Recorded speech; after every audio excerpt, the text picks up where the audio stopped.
Hello guys, welcome to another video of stock market for Om Freight Forwarders Limited. Guys, इस IPO का आज day 4 का subscription open हो रहा है। जानेंगे लाइव सब्सक्रिप्शन जीएमपी कितना चल रहा है, लिस्टिंग कितना मिलेगा, परफॉर्मेंस कैसा रहा, अप्लाई करे या फिर नहीं, लास्ट डे है तो फाइनल डिसीजन क्या लेना चाहिए, इन सभी पॉइंट्स को डिस्कस करेंगे। और ये कोई रिकमेंडेशन वीडियो नहीं है, इसलिए जो भी फाइनल डिसीजन लीजिएगा अपने रिस्क पर लीजिएगा। चलिए फ्रेंड्स, वीडियो स्टार्ट करते हैं। आईपीओ 29 सितंबर ओपन हुआ था, 3 अक्टूबर आज के दिन क्लोज किया जा रहा है। 10 रुपीज का फेस वैल्यू, 128 टू 135 रुपीज पर शेयर की प्राइस बैंड, 111 शेयर्स की लॉट साइज, कॉम्बो है fresh capital offer for share का। 122.3 करोड़ का इशू साइज, 90.6 लाख शेयर्स का इशू किया जा रहा है। फ्रेश इशू 24.4 करोड़ का, ऑफर फॉर शेयर 98 करोड़ का।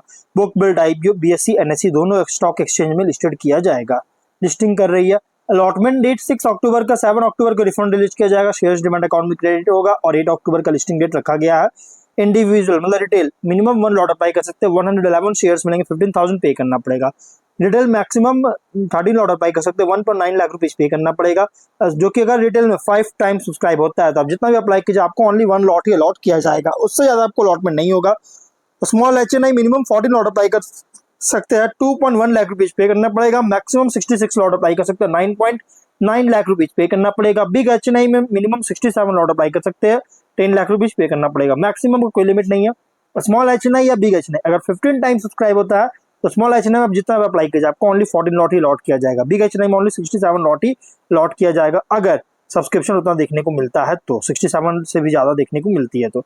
अब यहाँ पे होल्डिंग की बात करेंगे तो प्री इशू 99% का प्रोमोटर होल्डिंग है, पोस्ट इशू 72% है। और अगर हम बात करें प्रोमोटर होल्डिंग, यहाँ पे ऑफर जो दिया गया है क्यूआईबी एंकर इंक्लूड नहीं करेंगे, ऑलरेडी एलोकेट हो चुका है 14.7%। बिग एचएनआई को अगर देखा जाए तो 13% का, स्मॉल एचएनआई 6.5%, रिटेल में 48% का और एम्प्लॉय में 5% का ऑफर दिया गया है। एंकर से कंपनी 15.9 करोड़ का फंड रेज कर चुका है। अगर हम इसके सब्सक्रिप्शन की बात करें तो कंपनी का सब्सक्रिप्शन जो देखने को मिल रही है अगर देखा जाए तो क्यूआईबी से 4 टाइम सब्सक्राइब है। 13.4 लाख शेयर्स का ऑफर था, 53 लाख शेयर्स का बीट किया, 71.5 करोड़ का। बिग एचएनआई 5.3 टाइम सब्सक्राइब है, 11.7 लाख शेयर्स का ऑफर था, 62 लाख शेयर्स का बीट किया, 83.7 करोड़ का। स्मॉल एचएनआई से 4.8 टाइम सब्सक्राइब है, 5.9 लाख शेयर्स का ऑफर था, 28.5 लाख शेयर्स का बीट किया, 38.5 करोड़ का। देखिए यहाँ पे big HNI, small HNI, QIB बहुत ही स्ट्रॉन्ग सब्सक्राइब है। रिटेल में 1.3 टाइम सब्सक्राइब है, 43.6 लाख शेयर्स का ऑफर था, 58.3 लाख शेयर्स का बीट किया, 78.7 करोड़ का। रिटेल में फुल्ली सब्सक्राइब देखने को मिल रहा है, लेकिन एम्प्लॉय में अंडर सब्सक्राइब है, 34% का ओनली, 1.5 लाख शेयर्स का बीट किया है, 2 करोड़ का। टोटल हुआ 2.57 टाइम सब्सक्राइब, 2 करोड़ शेयर्स का बीट किया, 274.5 करोड़ का बीडिंग देखने को मिल रहा है। ओवर सब्सक्राइब देखने को मिल रहा है, जिसमें क्यूआईबी और एचएनआई बहुत ही स्ट्रॉन्ग सब्सक्राइब देखने को मिल रही है। जीएमपी 7 रुपीज का ट्रेड कर रहा है, 5.2% का लिस्टिंग एक्सपेक्ट कर सकते हैं, 140 रुपीज का एस्टिमेटेड लिस्टिंग प्राइस, 777 रुपीज का एस्टिमेटेड प्रॉफिट आपको मिल सकता है। बिजनेस देखिए ज्यादा कुछ बात नहीं करूंगा, ऑलरेडी वीडियो बना रखा हूं, जो कि जून 1995 में इनकॉर्पोरेट हुआ था। 3rd जनरेशन लॉजिस्टिक्स कंपनी है, जो कि मुंबई बेस्ड कंपनी है। 4 डिकेड्स का एक्सपर्टाइज है और लगभग 5 कॉन्टिनेंट्स में भी ऑपरेट कर रहा है, लगभग 700 लोकेशंस को सर्व कर रही है। आईएसओ सर्टिफाइड और बहुत सारे ऑर्गेनाइजेशंस जैसे IATA, FIATA, WCA, GLPN, FFI, MTO जैसी ऑर्गेनाइजेशंस के साथ भी मेंबरशिप होल्ड किया हुआ है। टेक्नोलॉजी इंटीग्रेशन और एम्फेसाइज कर रहा है। Paper free documentation, GPS tracking, real time shipment monitoring भी ऑफर करता है। International freight forwarding, custom clearance, vessel agency, transportation, warehousing, distribution services offer करती है।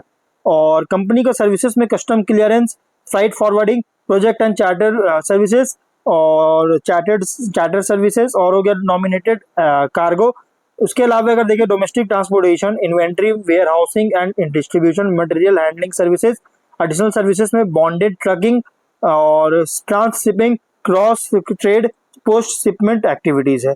25 के फाइनेंशियल के अकॉर्डिंग टोटल कार्गो अगर देखिए तो लगभग 66.8 मिलियन मेट्रिक टन का मैनेज कर रही है और मैनेज किया है। और अगर देखिए तो इंडिया में ऑपरेट हो रहा है, लगभग इंडिया में 28 ब्रांचेस है और एक्सटेंसिव इंटरनेशनल रीच है, लगभग 800 प्लस डेस्टिनेशंस को कवर कर रहा है स्ट्रेटेजिक पार्टनर्स के थ्रू, ग्लोबल लॉजिस्टिक्स प्रोवाइडर के साथ।